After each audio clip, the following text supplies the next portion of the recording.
shock pasti pertama, karena kan kayak emang kapan buat begituannya gitu, rasanya kayak nggak pernah gitu kan. Tapi namanya kita seyakin-yakinnya kita nggak pernah begitu juga kan, tetap rasanya kayak shock dulu pertama lihat gambarnya, karena memang kalau dari face-nya tuh ada sedikit mirip-mirip gitu kan, angle-angle tertentu. Cuman pas begitu makin diginiin berapa detik kemudian kayak ya nggak mungkin lah, ini apaan gitu, kayak udah tahu ini pasti ada yang berniat kurang baik gitu ke aku. Cuman kan gimana pun caranya, maksudnya kan gimana pun kan ini hal yang tidak mengenakan, dan maksudnya bukan kayak sekedar cuman kayak dibully-bully biasa, digosip-gosipin biasa gitu. Jadi sedikit terganggu, bukan sedikit sih, banyak terganggu secara mental pasti.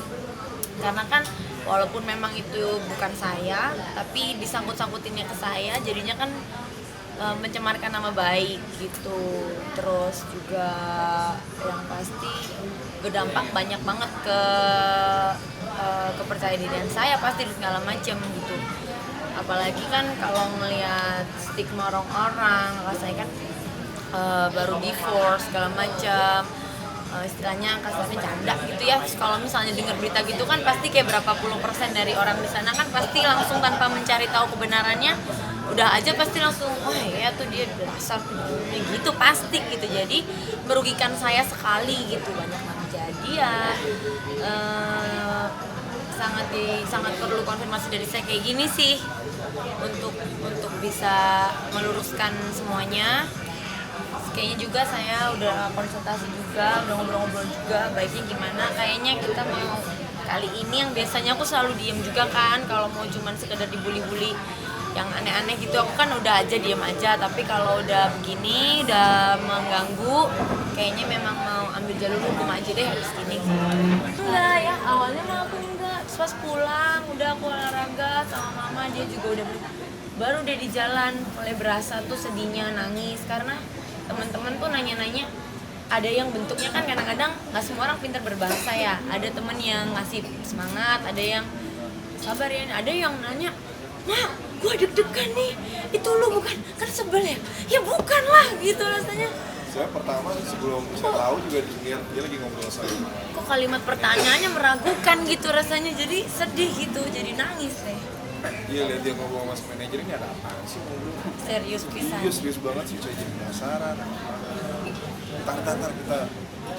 Iya, soalnya kan kalau kayak gitu diomonginnya salah-salah, takut salah penyampaian, salah pengertian gitu. Tapi kalau sedih pasti sedih dari awal tuh, nggak langsung nangis mungkin juga karena kamu langsung tenangin ya.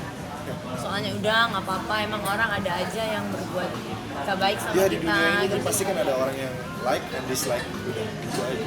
Kan nggak semua orang kita bisa nyenengin hati semua orang, nggak semua orang juga suka sama kita. Iya, that's Bukan Gisel videonya. Sama sekali dari pertama lihat juga udah tahu ini bukan, pasti. Sempet males buka juga untuk berapa jam ke depannya ya. Kayak aku taunya dari sore sampai malam tuh aku nggak buka karena aku tuh itu bukan aku gitu, nggak mau buka. Aku ngeliat gitu kan geli ya, gimana gitu. Jadi nggak, udah pasti tahu ini bukan saya, nggak mungkin. Udah ngomong ke semua orang terdekat juga nggak mungkin ini bukan saya. Terus juga memastikan dari maksudnya kayak gimana ya, tapi kan gimana pun kayak penasaran emang segimananya sih kok orang-orang sampai mikir itu saya beneran gitu kan. Jadi penasaran emang semirip apa gitu. Akhirnya lihat juga sekilasan gitu, langsung lihat pertama aja langsung tahu ini bukan saya, ini bukan ini. Tapi orang-orang teh kok jahat banget ya gitu, bisa nyamainnya ke aku gitu. Tapi ya bener juga kalau dipikir-pikir, orang kan nggak pernah tahu, maksudnya kan orang nggak tahu juga. Jadi ya yang tahu itu kan paling cuma saya, kerabat-kerabat deket doang ya, kalau yang emang hafal gitu. Jadi ya udah. Terus apalagi ya, bagian wajah tuh emang mirip sih, tapi nggak sama kalau dilihat baik-baik. Cuman sekilas kayak oh dia malah nggak lihat, tapi kamu nggak ngeliat ya videonya sampai ya, sekarang. biasa lah kan, banyak orang yang itu mirip dia, Iya. gitu. Hal-hal kayak Saya gitu. juga banyak yang bilang mirip. Iya, maksudnya aku juga secara gini aja, yang di sini teman-teman sendiri ada yang mirip, si A, si B, si C, sama sahabat aku aja aku mirip. Terus apalagi namanya muka Cina-Cina begini di dunia ini kayak banyak banget gitu yang emang seru tapi nggak sama. Terus begitu ngeliat juga videonya kan blur, jadi kayak ya wajar sih kalau orang mungkin nyangka yang jahat kan, yang jahat itu kan yang nyatuin fotonya sama capturean itu sama fotoku sehingga dan ditulisin tulisan viral sehingga membuat orang berasumsi bahwa itu adalah saya. Itu kan yang jahat gitu. Gimana, saya kan begini apa adanya, dari dulu saya juga begini. Saya bilang saya hanya sial aja karena orang ada yang mirip dan segala macam, terus dibikin ya banyak juga kali yang bagaimana bentukannya sebaik apa juga berpenampilan atau segala macam, kalau pas lagi kena begini kena aja. Kebetulan saya public figure ya, jadi kena beginian ya saya rasa wajar aja. Dan setelah ini tidak ada yang perlu saya rubah dari kehidupan saya. Gimana, janda kandung janda, masa harus dipaksa langsung kawin biar nggak kena berita beginian. Terus mau apa lagi, untuk pakaian juga saya rasa selama ini saya cukup tahu menempatkan diri gitu untuk pergi pakai apa kemana gitu. Wajar, banyak juga orang yang lebih parah-parah lagi berpakaian gak karu-karuan, gak ada videonya begitu di orang di fitnah orang juga banyak gitu, yang emang pakaian sehari-harinya lebih serem dari saya tapi nggak ada di fitnah begini ada. Jadi setelah ini ya saya akan tetap jadi diri saya sendiri aja. Mengenai pikiran orang ke saya ya terserah lah gitu, yang penting saya udah bertindak apa yang mesti saya lakukan. Akhirnya pertamanya sih nggak langsung kepikiran ke sana karena emang aku tuh orangnya juga nggak mau ribet, nggak mau repot, nggak mau rame-rame. Tapi diam-diam kok ternyata aku sedih gitu, maksudnya dampaknya lumayan besar kali ini dibanding cuman gosip-gosip biasa-biasa. Karena kalau misalnya diomongin aku kan biasanya ngapain ya udahlah ya gitu, tapi kalau ini kan bukan saya beneran gitu, ini kan fitnah bentuknya gitu. Iya, jadi setenang-tenangnya aku menghadapi juga ternyata kok sedih ya gitu sampai di fitnah segininya ya gitu. Jadinya aku ngobrol-ngobrol sama mama juga, dia juga terus sempat oh ini sih gara-gara papanya Gepi juga bilang ini sih bisa kena undang-undang juga kayaknya, coba ngomong sama Bang Sandi Arifin kan temen juga. Akhirnya langsung kontak Bang Sandi malamnya, terus diobrolin lanjut di pagi hari tadi.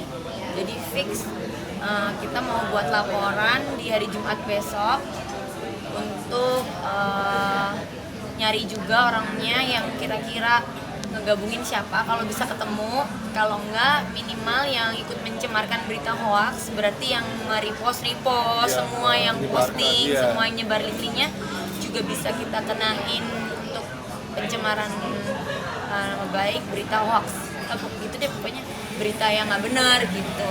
Ya setengahnya dengan begitu mudah-mudahan bisa aku lebih tenang juga kan, lebih orang-orang juga lebih takut gitu jadinya untuk ngutik-ngutik orang-orang lain lagi gitu, bukan untuk aku doang tapi mungkin buat siapapun ke depannya supaya nggak jadi korban yang suruh pakai begini. Taunya kan buta ya, nggak sekolah begitu-begituan, aku lulus juga nggak kuliah ya, jadi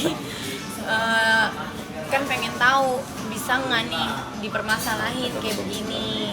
Selama ini kan cuma berita-berita orang lewat doang, nggak pernah aku resapi, jadi kan pengen tahu apakah kira-kira kayak gini bisa nangkepin siapa gitu. Soalnya sebenarnya gemes banget, tapi kan nggak tahu orangnya itu kan jauh banget, dimana kita nggak ngerti siapa yang bikin awal mulanya. Tapi ternyata nggak usah yang bikin, yang ikut nyebarin juga bisa kena ya. Aku sih sedikit banyak ya udahlah, mana aja lah sini, kesel banget rasanya juga dari mana-mana. Marah juga sama lah, maksudnya sebel lah, semua juga sebel. Mama aku juga sebel, Izin juga sebel ya gitu. Cuman ya udahlah, dekat manajer aku, terus ada kakak sepupuku yang cewek yang emang sering, yang deket banget lah, yang emang sering bareng aku banget gitu. Jadi dari mereka dulu, baru aku pelan-pelan, begitu aku tahu kasih tahu dia pelan-pelan, karena kan tetap gimana pun kita kan nggak tahu reaksinya. Cuman dia juga dari pertama udah tahu dan yakin pasti bukan aku yang ada di video itu, karena dia tahu aku nggak mungkin buat begitu-begitu. Jadi ya udah dengerin, jadi pendengar yang baik aja. kita pun juga sama, kalau kita lagi bete, lagi sedih banget, lagi stres, pasti kan kita mau denger ya, ditenangin, sayangin.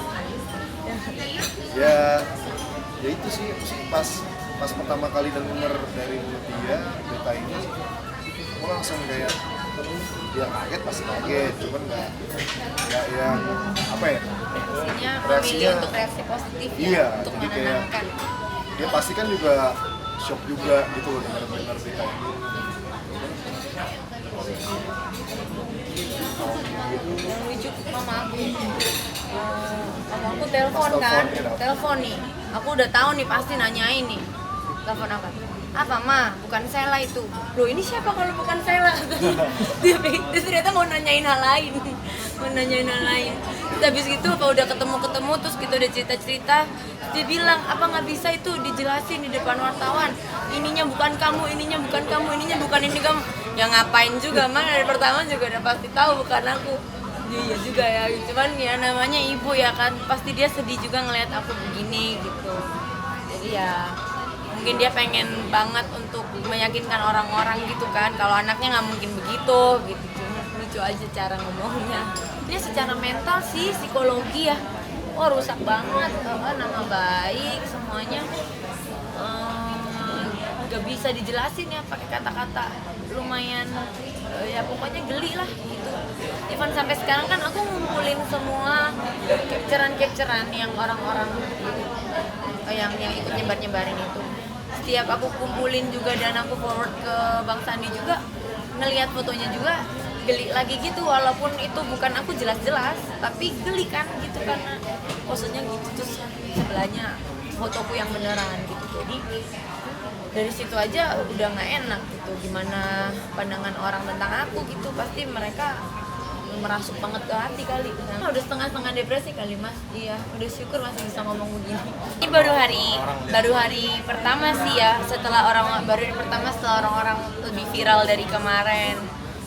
Ya aku sih tadi tetap pergi ke tempat olahraga, tetap kayak biasa. Orang-orang juga mungkin karena itu inner circle juga ya, support, semuanya udah yakin dan pasti nggak ada yang ngeraguin juga. Semuanya malah ngasih semangat, sabar, sana ke polisi deh, sana juga gemes pada begitu rata-rata. Cuman kalau aku mau banget gini ya baru tadi sih ya lumayan sih ya, walaupun jelas-jelas aku tahu dan PD itu bukan aku, tapi tetap aja gitu, kadang kita kan nggak tahu apa yang di otak orang ya, agak males sih ngeliat mata orang. Pokoknya ya buat semuanya hati-hati untuk kayak gini-gini tuh, dampaknya tuh nggak main-main. Mungkin awalnya iseng atau apa, untuk keperluan apa aku nggak ngerti, tapi untuk memfitnah seseorang, untuk disanding-sandingin sama sesuatu konten yang nggak baik yang mungkin bisa merusak citra dan namanya, ya janganlah gitu. Orang itu kan punya kehidupannya sendiri ya, punya orang-orang terdekatnya juga yang perlu dijaga ininya gitu, perasaannya. Kalau hal kayak gini sudah cukup merugikan, seperti kayak saya gini nggak terima, nanti juga bisa berbalik kalau mau cari atau apa, akhirnya dimasukin jalur hukum dan segala macam kan kena juga gitu ujung-ujungnya. Bukan untuk ke saya doang, tapi untuk ke semuanya lah, supaya nggak dirugikan lagi gitu ya. Tapi susah ya. Dunia zaman sekarang emang udah makin aneh-aneh gitu ya. Saya ke bagian sosial aja mungkin mukanya agak gampang didapat ya. Banyak gitu ya video-video begitu, muka-muka oriental begini. Jadi ya udahlah, pokoknya yang sekarang terjadi sama saya mau tindak lanjutin dengan tegas supaya ada efek jera dari pelakunya, supaya nggak merugikan orang lain lagi juga untuk kedepannya gitu. Udah setahun, dia makin lucu, makin banyak suka ngobrol banget. Jadi tiap pagi ngobrol sampai malam mau tidur ngobrol terus gitu. Terus sekarang lagi aktif-aktifnya, terus suka masukin barang ke mulutnya, terus mulai explore segala macam, mulai belajar buat berdiri, berjalan gitu. Ini belum ada rencana gitu, karena belum kepikiran buat nambah lagi, karena masih enjoy sama Suri, masih pengen nimang Suri dulu gitu. Terus kerjaan juga maksudnya mengeluarin buku, terus clothing line, terus tahun depan semoga main film lagi segala macam, jadi masih belum kepikiran buat nambah momongan sih sebenarnya. Perkembangan Jadi emang dari awal banget, dari awal aku hamil emang aku udah komit juga sama Ciko kalau emang sampai Suri setahun aku mau emang full sama Suri dulu gitu. Jadi emang aku nggak mau melewatkan momen-momen apa ya, perkembangan Suri sih. Mana ya lebih capek syuting kali ya? Syuting. Kalau syuting itu emang bener-bener semuanya sih, maksudnya semua mengurus anak sama syuting film itu sama-sama menyenangkan gitu. Tapi kalau film itu kan emang ada apa ya, otak juga dipakai gitu kan. Nah kalau sama Suri itu emang bener-bener apa ya, fun aja gitu, kayak bener-bener apa ya, menyenangkan, bikin happy walaupun kadang kesel ya, manusiawi gitu. Tapi ya itu sih. lebih dekat mana? Ya, sorry bentar ya, kamu diam sini dulu di kripnya dia, mama mau ngambil tisu dulu di luar bentar gitu. Terus dia itu kayak nggak mau ditinggal sama aku gitu karena terlalu nempel banget gitu. Karena kayak oh Suri, oh terus gimana ya kayak gitu sih. Tapi lebih dekat Suri mungkin cenderung lebih protektif si Ciko kalau masalah kayak gitu ke Suri gitu. Kalau aku sih lebih membiarkan aja gitu, kayak setiap pagi aku biarin dia main di rumput-rumput segala macam, emang karena emang dia harus biasa kan gitu. Aku pengen dia terbiasa dengan hal-hal kayak gitu, terus sistem imunnya dia supaya juga lebih kuat segala macam kayak gitu sih. Memang apa yang dikhawatirkan dari Ciko, kan Ciko seorang laki-laki kan biasanya cuek begitu aja gitu kan, terus apa yang alasannya Ciko? Apa ya, mungkin karena dia takut Suri sakit, terus aduh jangan pegang ini segala macam, mungkin maksudnya baik ya gitu, kayak ntar takut kemakan karena emang Suri lagi suka-sukanya makanin segala hal gitu. Terus apa ya, itu sih kayak Ciko kayak lebih protektif aja ke Suri dibandingin aku. Kalau aku lebih kayak yaudah nggak apa-apa kamu main kayak gini, udah nggak apa-apa gitu segala macam. Kalau Ciko yang kayak lebih berhati-hati gitu, nggak apa-apa sayang, Suri kan lagi explore, lagi masa-masa emang explore segala macam, udah biarin aja gitu, kita perhatiin aja gitu. Ada masanya ngalah, ada masanya juga aku apa ya, ngasih pengertian ke Ciko. Berarti Nggak aku biarin main handphone sih, sama sekali enggak gitu. Paling kalau nonton TV ya gitu, paling kayak sehari paling lama 15 menit aku biarin dia ngeliat TV, itu pun dari jauh gitu, di meja makan sama TV di depan gitu, ngidupin kartun, Lion King atau segala macam.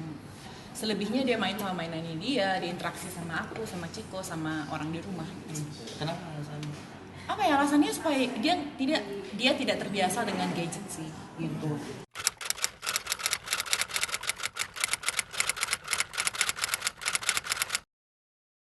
Jadi jangan lupa untuk subscribe Cumi Cumi. Ditekan ya tombol lonceng merahnya.